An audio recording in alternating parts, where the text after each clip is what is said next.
दो शादियां कर रखी है और दोनों प्रॉपर शादी करी, मतलब एक तो उनकी घर वालों की उससे हुई थी और दूसरी उन्होंने मंदिर में पूरी प्रॉपर शादी करी। और एक शादी में उनके 3 बच्चे हैं और दूसरी शादी में उनके 2 बच्चे हैं। ये मल्टीपल पार्टनर्स होना, अब लोगों का कहना है कि इसमें कौन सी बड़ी बात है। आजकल लोगों के कई रिलेशनशिप्स होते हैं, लेकिन जिन बच्चों के घर में आज भी हेल्दी रिलेशनशिप है वो हमेशा लॉन्ग टर्म रिलेशनशिप पर ही जाएगा। नहीं है कि मुझे लाइफ पार्टनर ढूंढना कैसे है।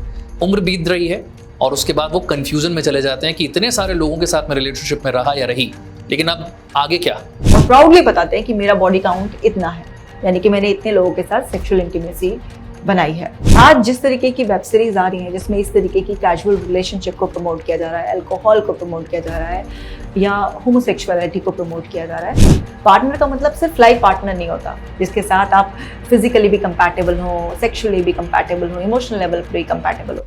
जेन जी खास तौर से, क्योंकि मैंने शुरुआत में जिक्र किया टिंडर एंड बम्बल, ये कोई नई बात नहीं। अब हम कई सालों से इसे देख रहे हैं और उसके जरिए रिलेशनशिप में जाते हुए लोगों को भी देख रहे हैं। लेकिन अब उनके सामने एक नई तरह की प्रॉब्लम है। वन नाइट स्टैंड के लिए लोगों को ढूंढ रहे हैं, सिचुएशनशिप के लिए लोगों को ढूंढ रहे हैं, लेकिन अब जब असल में लाइफ पार्टनर ढूंढने की बारी आती है तो शायद वो भूल ही गए हैं कि लाइफ पार्टनर में देखना क्या है। उन्हें टिंडर पर जाकर डेटिंग करना पता है, बम्बल के जरिए एक इंसान को पसंद करना है, स्वाइप राइट या स्वाइप लेफ्ट करना है वो तो पता है, लेकिन इसके बाद क्या। सिचुएशनशिप तक बात आकर पूरी हो जाती है, उन्हें अब पता ही नहीं है कि मुझे लाइफ पार्टनर ढूंढना कैसे है। उम्र बीत रही है और उसके बाद वो कंफ्यूजन में चले जाते हैं कि इतने सारे लोगों के साथ मैं रिलेशनशिप में रहा या रही, लेकिन अब आगे क्या। देखिए आजकल जो ये कल्चर चल गया है ना, सिचुएशनशिप, नैनोशिप, फ्रेंड्स विद बेनिफिट, ऐसे बहुत सारी पॉपुलर टर्म आ गई हैं और बहुत ओपनली बड़े शान से आज की जनरेशन बोल रही है कि हम इस तरीके की शॉर्ट टर्म रिलेशनशिप में हैं और उसमें वो किसी भी लिमिट को क्रॉस करने में बिल्कुल भी कोई शेम फील नहीं करते हैं। ना वो दूसरे को ब्लेम करते हैं और ना ही वो ये एक्सपेक्ट करते हैं कि मुझे ब्लेम किया जाए। और वो अपने बॉडी काउंट्स भी बढ़ाने में बहुत ही प्राउड फील कर रहे हैं और प्राउडली बताते हैं कि मेरा बॉडी काउंट इतना है, यानी कि मैंने इतने लोगों के साथ सेक्सुअल इंटीमेसी बनाई है।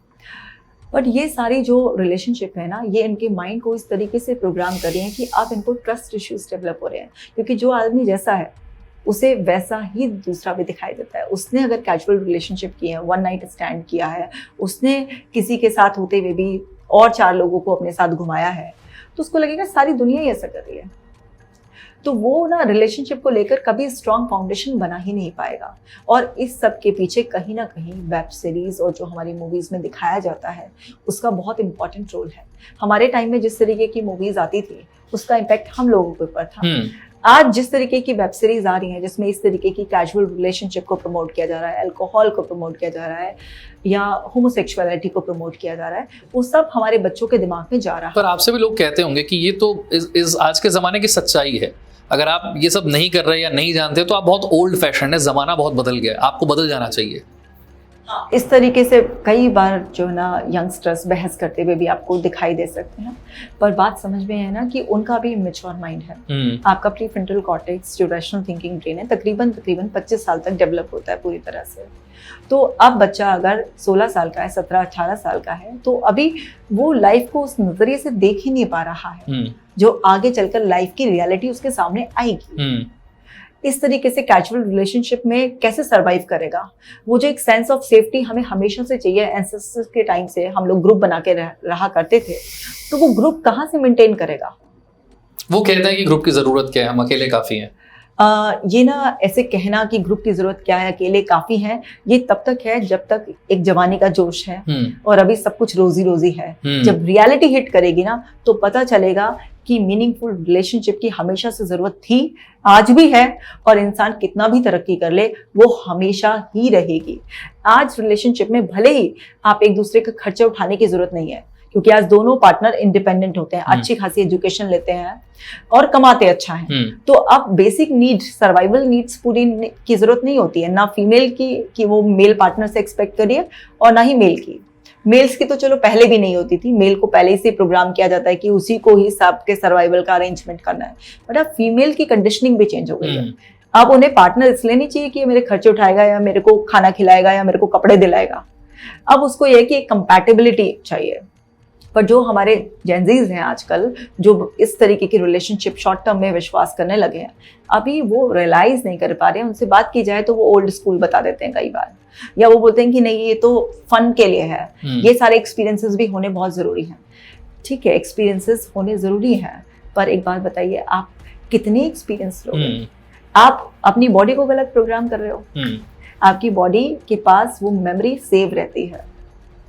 आप जो भी बात कर रहे हो किसी से, वो सब आपके अंदर प्रोग्रामिंग चल रही है। सिर्फ एक थॉट ये लानी है कि ये जो भी मैं कर रहा हूँ भले ही टेम्परेरी है, लेकिन ये मेरे अस्तित्व का, यानी कि मेरी प्रोग्रामिंग का पार्ट हो गया है, बॉडी का भी एंड माइंड का भी। अगर मैं आज से 5 साल बाद या आज से 10 साल बाद अपनी लाइफ को देखूंगा, ये प्रोग्रामिंग मुझे बॉदर करेगी ही करेगी। तो यहाँ पर पेरेंट्स की बहुत बड़ी जिम्मेदारी है, जहाँ पर अपने बच्चों के साथ एक बहुत स्ट्रॉन्ग कनेक्शन बनाए और लॉन्ग टर्म रिलेशनशिप की स्ट्रॉन्ग फाउंडेशन, उसकी वैल्यूज और एक अच्छी हेल्थी रिलेशनशिप का डेमोन्स्ट्रेशन दे। पर यहाँ पर मैं एक बात और ऐड करना चाहूंगी। आज ना जेंजी ना अपने घर में पेरेंट्स के बीच में ये देख रहा है कि ये 2 लोग साथ में तो रहते हैं, लेकिन एक दूसरे को वैल्यू नहीं करते हैं, इंपॉर्टेंस नहीं देते हैं। और ये लोग ना एक दूसरे के लिए टॉक्सिक हो चुके हैं और फिर भी बस समाज के लिए या हमारे लिए रह रहे हैं। तो वो ही सोचते हैं कि हमें कमिटमेंट में नहीं रहना है, हमें लॉन्ग टर्म रिलेशनशिप में नहीं है, जब चाहूं मैं फ्री हो जाऊं मैं। क्योंकि उसने देखा है सफर करते हुए, या तो माँ को रोते हुए देखा है, उसने परेशानी में देखा है, अपने फादर की किसी तरीके की डोमिनेंस देखी है, या मदर ऐसी है डोमिनेटिंग और फादर को बहुत ही सबमिसिव देखा है। उसके दिमाग में कुछ ना कुछ यहाँ पर बुरी पिक्चर है, जिसकी वजह से वो कमिटमेंट्स में, लॉन्ग टर्म रिलेशनशिप में फंसना ही नहीं चाहता, इसलिए उसे शॉर्ट टर्म चाहिए सब चीजें। लेकिन जिन बच्चों के घर में आज भी हेल्दी रिलेशनशिप है, वो हमेशा लॉन्ग टर्म रिलेशनशिप पर ही जाएगा। मेरे बहुत सारे जो 20-21 साल के बच्चे जो होते हैं, वो क्लाइंट्स हैं, मतलब वो इसलिए कि स्टडी के प्रेशर की वजह से कोई एंजाइटी में आ गया या किसी का कुछ ब्रेकअप हो गया, लेकिन वो 21 साल की लड़की लॉन्ग टर्म रिलेशनशिप चाह रही थी। वो ये नहीं है कि उसे वन नाइट स्टैंड या नैनोशिप या कुछ ऐसा नहीं, वो लॉन्ग टर्म। क्यों? क्योंकि उसने अपने घर में अपने पेरेंट्स की एक हैप्पी मैरिज की इमेज देखी है।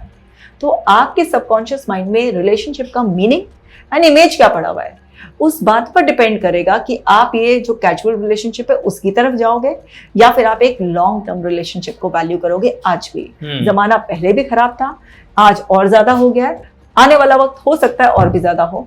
पर जो वैल्यूज आप अपने बच्चों को दोगे और जो रिलेशनशिप की आप उनको इमेज दोगे, बच्चा आपके घर से प्रोग्राम होता है। दुनिया में कितना भी गंद हो, कूड़ा हो, लेकिन अगर आपके घर से उसकी राइट कंडीशनिंग है तो उस पर बाहर के कूड़े का बहुत कम असर आता है। एक और इम्पोर्टेंट सवाल इसी से जुड़ता है कि मल्टीपल पार्टनर्स होना। अब लोगों का कहना है कि इसमें कौन सी बड़ी बात है, आजकल लोगों के कई रिलेशनशिप्स होते हैं, लेकिन मल्टीपल पार्टनर्स होना, एक ऐसी सोसाइटी, हमारी सोसाइटी जो बहुत ही कंजर्वेटिव सोसाइटी मानी जाती थी, वहां पर आज मल्टीपल पार्टनर्स होने को इतना इजीली लोग कैसे एक्सेप्ट कर रहे हैं, इसके बारे में खुलकर बात कर रहे हैं। इसका आपके दिमाग पर क्या असर हो रहा है, भावनात्मक तौर पर आप कैसे बदल रहे हैं इससे? मल्टीपल पार्टनर्स को आज एक्सेप्टेंस ओपनली तो फैमिलीज में अभी भी नहीं है। अगर आपकी वाइफ को पता चल जाए कि आपका बाहर भी रिलेशन है तो उसका रिएक्शन आएगा ही आएगा, वो ऐसे इजीली एक्सेप्ट नहीं करेगी।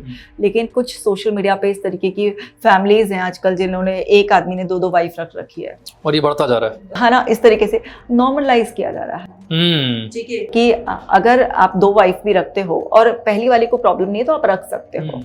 और ऐसे ही एक, और ये सोशल मीडिया पे बहुत हिट भी हो रहे हैं, बहुत हिट हो रहे हैं, काफी पॉपुलर, नेम, फेम, मनी सब कुछ आ रहा है, कुछ अनयूजुअल देखने को मिल रहा है। यस, अनयूजुअल देखने के लिए मिल रहा है। इस तरीके से कहीं पर आपको अगर फीमेल के एग्जांपल्स तो कम ही दिखाई देंगे कि एक फीमेल ने मल्टीपल पार्टनर रख रखे हैं, मेल्स के थोड़े से इस तरीके से दिखाए जाते हैं और उनको बड़ा नॉर्मलाइज किया जाता है कि ये तो कूल वो है, इसमें क्या गलत है। और पहली वाली वाइफ कंसेंट दे देती है और इस तरीके से वो लोग ऐसे हैप्पी पिक्चर दिखाते हैं कि जैसे उनका 3 लोगों का ग्रुप तो 2 लोगों से भी ज्यादा हैप्पी है और बहुत ही मजे कर रहे हैं वो। तो जो भी हम बार बार इस तरह से देखते हैं और हम देखते हैं यार इनके पास ना नेम, फेम, मनी सब आ रहा है, यानी कि यार ये तो बढ़िया चीज़ है। मतलब वहीं से तो देख के हमारे वो चीज़ें सेट होने लगी हैं। आज भी अगर आप आम घरों की बात करोगे, चाहे वो फाइनेंशियल स्टेटस में बिल्कुल टॉप रिच क्लास लोग हों या middle class, upper middle class या लोअर क्लास हो, किसी भी घर में ऐसा नहीं होगा कि बहुत ईजी होगी इस चीज़ की एक्सेप्टेंस। अब लोग सर्वे वगैरह में भी ओपनली बताने लगे हैं कि जो है ना, हाँ, शादी के अलावा हमारा और भी अफेयर रहा है या अभी हम अफेयर में हैं। अब कोई भी इंसान मल्टीपल पार्टनर रखता है तो उसके पीछे ना बड़ी सारी साइकोलॉजिकल वजह होती है। कंप्लीटली गलत भी नहीं कह सकते और कंप्लीटली सही भी नहीं कह सकते हैं। जैसे मैं आपको एक एग्जांपल देती हूँ। मेरी एक फीमेल क्लाइंट जो बहुत गिल्ट रिडन थी कि उनका एक्स्ट्रा मैरिटल अफेयर है, लेकिन जब उनसे बात की गई तो पता चला उनका हस्बैंड उन पे कभी भी हाथ उठा देता है, गंदी गंदी गालियां देता है। उसको बोलते तू 2 कौड़ी की औरत है, तेरे को तो कोई भी नहीं पूछेगा। ये भी बोल दे तेरे को तो कुत्ता भी नहीं पूछेगा। मतलब बहुत बुरी तरीके से उसको इमोशनल, फिजिकल, हर लेवल पर अब्यूज करना, बहुत ज्यादा। वो अंदर अंदर जीना नहीं चाह रही थी। अब ऐसे वीक स्टेट में उसकी जिंदगी में एक इंसान आता है जो उसे नोटिस करना स्टार्ट करता है, उसे वैल्यू देना स्टार्ट करता है, उसकी प्रेजेंस को एक्नॉलेज करता है, उसे भी एक जिंदा इंसान मानकर पूछ लेता है कि तेरे को क्या बढ़िया लगता है। अब ऐसा इंसान जो बिल्कुल मरने की सोच रहा था, उसकी जिंदगी में कोई ऐसा इंसान आ गया जिसने उसे ये बताना शुरू किया कि हाँ, तुम भी जिंदा इंसान हो, तुम में भी कुछ है। अब उसके साथ एक रिलेशनशिप बन गई जिसमें कि उनका एक इमोशनल कंफर्ट है, हर लेवल पर कंफर्टेबल है। अब इसे एक मरते हुए को आप संजीवनी मिल गई। तो अगर हम इस नजरिए से देखेंगे तो ये रिलेशनशिप कोई बुरी नहीं है। रोज गालियां पड़ रही थी, उसे बताया जाता था कि कुत्ता भी तुम्हारी तरफ नहीं देखेगा। तो ऐसे इंसान के लिए तो जीने का सहारा बन गया ना एक। लेकिन वहीं पर अगर आप सिर्फ अपने पार्टनर के आए हुए चेंजेस को एक्सेप्ट नहीं कर पा रहे हो, या अब आपकी सोच बदल गई है, आपको कुछ बेटर दिख गया है और जस्ट आप स्विच कर रहे हो जस्ट ऐसे, या एक कहते हैं ना, मैं तो एक ऐसा इंसान हूँ जिसके पास 3-4 गर्लफ्रेंड है, थोड़ा सा अपनी ईगो को और इन्फ्लेट करने के लिए, इस तरीके से आप माचो मैन टाइप दिखाने के लिए, सिग्मा मेल फीमेल का जो कॉन्सेप्ट है, वो सब चीजों के लिए गलत है। क्योंकि आप जितने ज्यादा लोगों के साथ रिलेशनशिप में रहोगे, आपको उतना ही स्ट्रेस आएगा। क्योंकि हर आदमी की अपने आप की एक्सपेक्टेशंस हैं, टाइम की डिमांड है, आपसे मॉनेटरी डिमांड्स भी होंगी, आपसे सोशल नीड्स भी होंगी, उसकी बहुत सारी कुछ होंगी, तो आप नहीं मैनेज कर पाओगे उस चीज़ को। और जो लोग ये कहते हैं कि हम मैनेज कर सकते हैं, उनके लिए दिमागी तौर पर वो कुछ समय के बाद कितने बदले हुए होंगे? देखिए, जो भी कहते हैं ना कि मैनेज कर सकते हैं ना, वो बेसिकली मैनेज ऊपर से ही कहते हैं कि कर सकते हैं, नहीं होता। अंदर अंदर बहुत स्ट्रेस होते हैं। मैं आपको एक एग्जांपल देकर बताती हूँ। मेरी एक क्लाइंट है, तो उन्होंने 2 शादियां कर रखी है और दोनों प्रॉपर शादी करी। मतलब एक तो उनकी घर वालों की उससे हुई थी और दूसरी उन्होंने मंदिर में पूरी प्रॉपर शादी करी। और एक शादी में उनके 3 बच्चे हैं और दूसरी शादी में उनके 2 बच्चे हैं। काफ़ी बड़ा बिजनेस है, काफ़ी अच्छा कारोबार है। दोनों वाइफ अलग अलग शहर में रहती हैं और पता नहीं है पहली वाली को कि दूसरी वाली वाइफ है और 2 बच्चे हैं उससे, ये नहीं पता उसे। तो वो टूर वूर का काम करते हैं तो वो आसानी से मैनेज कर लेते हैं। दूसरी वाली को पता है कि आदमी पहले से शादीशुदा है, उसके 3 बच्चे हैं, लेकिन क्योंकि उससे प्यार हो गया था तो उसने इस चीज़ को एक्सेप्ट कर लिया है और उसने अपना पहले से सिक्योरिटी करा ली है, प्रॉपर्टी और वो सब चीज़ों को लेकर। तो इसलिए वो भी ओके हो गई अब कि भाई है, पहली वीव को छोड़ नहीं सकते हैं। लेकिन उनकी लाइफ में बहुत स्ट्रगल है। कई बार क्या होता है, वो अपना टूर प्लान करते हैं कि मैं काम भी कराऊंगा और सेकंड वाली वाइफ के पास भी चला जाऊंगा। उसी टाइम पर फर्स्ट वाली वाइफ की कोई नीड होती है तो उसकी इमोशनल नीड निगलेक्ट होती है। जैसे उन्होंने बताया कि एक बार मेरी वाइफ की बहुत तबीयत खराब हो गई और उसको मेरी बहुत ज़्यादा सख्त ज़रूरत थी उस टाइम पर, कि हालांकि मुझे उससे ऐसा कोई बहुत ज़्यादा खास प्यार नहीं है, लेकिन एक लगाव है बच्चों की वजह से भी और इस वजह से भी कि वो अच्छी औरत है। तो उस टाइम पर मुझे इतना स्ट्रेस हुआ, इतना गिल्ट हुआ कि मेरे को लिटरली अपनी हार्ट बीट बहुत तेज तेज सुनाई आ रही थी। और मैं जब अपनी सेकंड वाइफ के पास गया तो मेरा बिल्कुल भी दिल नहीं लगा और वो भी मेरा चेहरा और सब चीज़ें देखकर समझ गई कि कुछ तो गड़बड़ है। और फिर मैंने उससे बोल दिया कि ऐसे से उसकी तबीयत खराब है और मुझे बड़ा वो है। उस बात पे उसने बहुत कलेश करे कि अगर उससे इतना लगाव प्यार था तो हमें यहाँ क्यों रख रखा है और ये सब चीज़ें, इतना स्ट्रेस। और उस वजह से उनकी एंग्जाइटी ट्रिगर हो गई और उनको एक कांस्टेंट एंग्जाइटी रहने लगी है। अब उसकी वजह से उनकी नींद डिस्टर्ब हो गई। एक स्ट्रेस रहता है कि कैसे मैनेज करूं, क्योंकि जैसे जैसे उनकी उम्र बढ़ती जा रही है, अभी वो 48 के जैसे जैसे एज बढ़ती जा रही है वैसे वैसे इन सब चीज़ों का मैनेजमेंट बहुत टिपिकल हो जाता है। बच्चे बड़े हो रहे हैं, वो भी अपने राइट्स के लिए मुंह खोलने लग गए हैं। तो ऐसा नहीं है कि कोई इंसान ये कह रहा है कि इजीली मैनेजेबल है, तो सच में मैनेजेबल है। उससे बड़े सारे एडजस्टमेंट, कॉम्प्रोमाइजेस और बड़ा सारा स्ट्रेस झेलना ही पड़ रहा है। बट ये चीज़ें देखिए, अगर हम सोसाइटी के नॉर्म्स के अकॉर्डिंग कहें तो डेफिनेटली गलत है। लेकिन अगर किसी इंसान की ज़िंदगी बच रही है, उसकी ज़िंदगी में कुछ सुकून आ रहा है एक हेल्दी रिलेशनशिप आप मेंटेन करते हैं और अपनी बाउंड्रीज को रिस्पेक्ट करते हैं, तो आप एक से ज्यादा पार्टनर, लेकिन वो पार्टनर का मीनिंग क्लियर होना चाहिए। पार्टनर का मतलब सिर्फ लाइफ पार्टनर नहीं होता, जिसके साथ आप फिजिकली भी कंपैटिबल हो, सेक्सुअली भी कंपैटिबल हो, इमोशनल लेवल पर भी कंपैटिबल हो। पार्टनर मतलब साथी। ये जिस बात का आप जिक्र कर रही हैं, मुझे लगता है बहुत लोग डिटेल में जानना चाहेंगे, और ये बहुत कॉमन क्वेश्चन है कि जब हम शादी के लिए लड़की देख रहे हैं, लड़का देख रहे हैं, तो हमें पता नहीं कि हमें उससे पूछना क्या है।